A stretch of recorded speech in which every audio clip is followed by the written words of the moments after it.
Can you make a million washing houses? The quick answer, who gives a? Most of us who are interested in starting our own business, whether it's a wash business, lawn care business, car detailing, or any other endeavor, do so because we hate our 9 to 5 grind. We want more free time and less restrictive pay. Wouldn't it be nice to make $1 million a year doing something you love? Absolutely. But what I hope for is to simply never have a boss again. Never have to clock in or clock out. Never have someone saying, "Where are you? Why are you late? Do this, do that." For the last 2 years, I've been my own boss, and I hope for many more years of that. But I've been able to be my own boss and not make $1 million. I budgeted out my life. What does it cost to pay my bills, feed my family, and still have some for fun and leisure? If I can make that amount, then I'm successful. I don't believe that success comes from making a lot of money. Success is being free. Success is being happy. Some of you might be able to achieve that making less than you think. Set reasonable goals and then blow them out of the water. Don't make unreasonable goals and then be disappointed. Be sure to have money management plans in place. Some money is for paying yourself, and be sure to plan for taxes. Other revenue needs to be earmarked for growing and running your business. The gears of your business grind to a halt if your phone stops ringing, so keep your marketing budget rolling always. Marketing is a constant of your business. A lot of guys go through peaks and valleys because they market until they're busy and then they stop. Then once the pipeline dries out, there's no more work because they stop marketing. Rule of thumb, never stop marketing. If Coca-Cola still needs to market, then what makes you think that you can take a month off? Keep money in your war chest for breakdowns and upgrades. And whatever's left at the end of the year can be a nice bonus for you. Or roll it over for next season. You're the boss. It's your call. All right. I hope you guys find that kind of stuff helpful.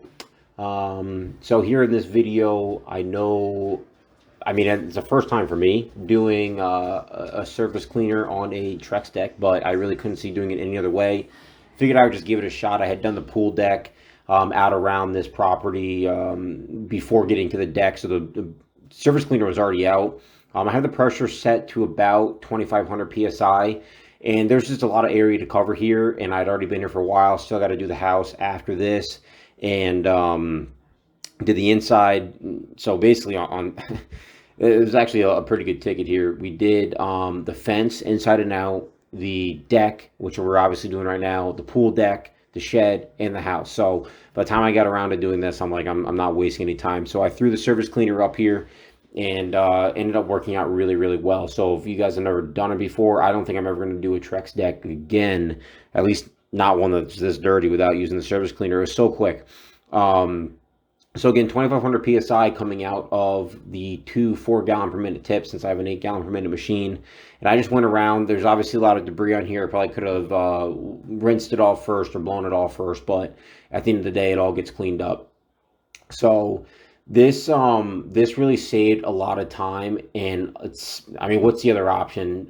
It's really pretty thick. I wasn't really going to throw out 6%. That would have helped break it up a little bit, but you'd still have to come around. When that algae starts looking purple, like it does there to the left, like purple and black, you really got to put a lot of bleach out there, let it sit, and you probably still need to put a little elbow grease into it. I already had the high pressure line out because I was soft washing with the IGX 800 in order to really flow anything that's going to be strong enough to break up some of this really thick green, black, and purple looking stuff.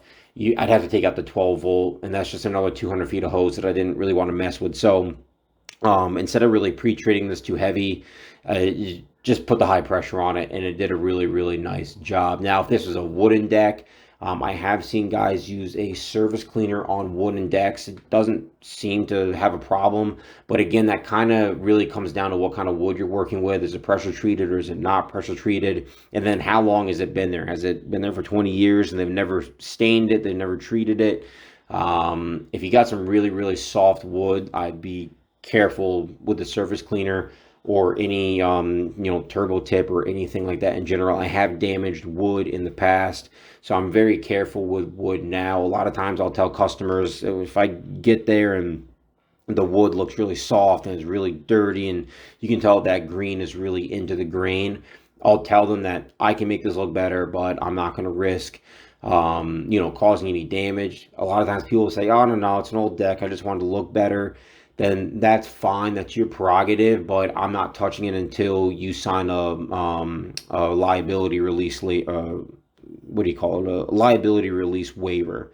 So basically that just says that my company is not responsible for any damage for a particular part of the job. I'll specifically say, I spoke to the customer, said that the deck, probably can't handle high pressure, but the customer wants me to go ahead anyway. Then I'll send that to him in a text message. My CRM, I do all my estimates, invoicing, and all of that through a CRM, which is Mark8. In that CRM, just like if I was to send an estimate out for a house wash, I have something like that that's a liability waiver, and it just goes as a text message. They click a link, it opens up, and there's an area for them to review it, and they can electronically sign, and then I get a copy of that. So it's very easy. It only takes a second to do. And if they want to go through the trouble of me typing up a quick little thing, sending it to them, and they want to sign it, then more the merrier for me. But I never do anything that could potentially lead to harm for the customer unless they want it. Same thing goes with shingle washing. A lot of times people see me brushing shingles and I get hit on in the comments, oh, that's damaging, that's damaging. Yeah, no crap. So is the moss on the roof. That's not helping the roof at all. I don't just go up there and start scrub-a-dubbing it without the homeowner's permission. So a lot of times if you're going to be doing that kind of stuff, get the homeowner to sign off on it. But wood decks are really easy to damage. Probably the most common things that guys in our industry damage is wood decks. So get the sign off,